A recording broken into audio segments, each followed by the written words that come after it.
Hey guys, welcome back to Future Specs. I'm Wesley, and today I'm going to be going over and reviewing a different kind of unique type of comic, and that is Bloodborne, The Death of Sleep.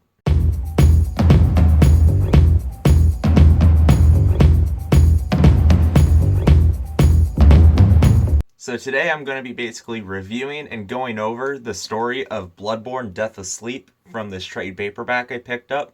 I went to one of my local bookshops and they had a small comic book section, which was mostly just trade paperbacks and a couple omnibuses actually. And I saw this Bloodborne trade paperback, Bloodborne is one of my favorite games. I love From Software. They're one of my favorite game studios. So I picked it up to read the story just to see what it was about, and I really enjoyed this. So let's get right into it. So if you guys don't know, Bloodborne is a From Software game, so it's the same style as Dark Souls if you're familiar with that game.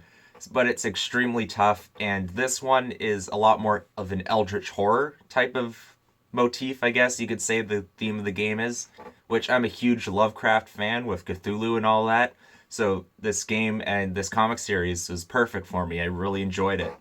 So basically the story is one of the hunters, he discovers this child who has this thing called the Pale Blood, which is important for the lore of Bloodborne and the story, so which I don't want to kind of spoil in case you plan on playing the game or even reading this.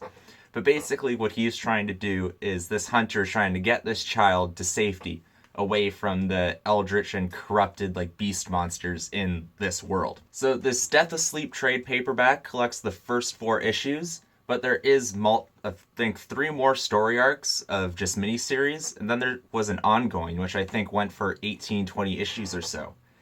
Which, from my research that I did quickly after this first issue of The Death Asleep, which was the first Bloodborne comic ever made, was extremely underordered. There was only 6,000 copies printed, and there's only 2 copies on eBay currently, which they're asking for about 150 each.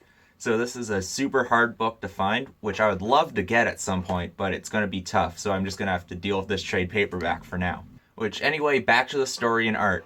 The story was written by Ales Kot. I'm not sure if I'm pronouncing these names right, because they're like Poland, very Eastern European sounding names, so I hope I'm not butchering them.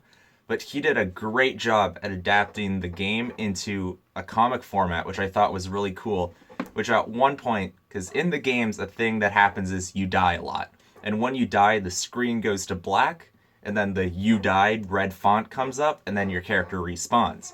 Which they showed in the first couple of pages of the book, which with the hunter dying and then the "you died" pops up and then he gets resurrected and he's kind of like has a deja vu thing. It's like, I know these guys are here, I've been here before, I recognize the place, but I don't know why, which I think is a really cool way of adapting that game mechanic into a story format. And so the artwork is done by Piotr Kowalski, who, I mean, I've never heard of him before, but this artwork is incredible. It fits the Eldritch Horror Bloodborne style perfectly. I'll throw up some pictures if I can manage to get some good scans of them.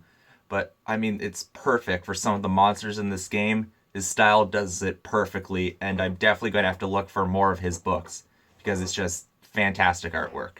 And another thing about the story I really like is if you've played the game of Bloodborne, there's a lot of different Easter eggs throughout the story of like different weapons from the game or different characters they make reference to. So I really like this as a fan of Bloodborne, but I highly recommend it if you're just a fan of horror, especially the Eldritch type of like Lovecraftian stuff. I definitely recommend picking this up either in the trade paperback or if you want to go crazy and try to find the single issues. So overall, I really enjoyed this because I'm a fan of Bloodborne, and I highly recommend it to anyone who's played the games or is a From Software fan, but I also highly recommend it to just horror fans or anyone who likes Lovecraftian Eldritch stuff. I mean, it's the perfect thing. You don't really need to play the game to understand it, and if you haven't played the game, I highly recommend it too. So that's basically it for this review.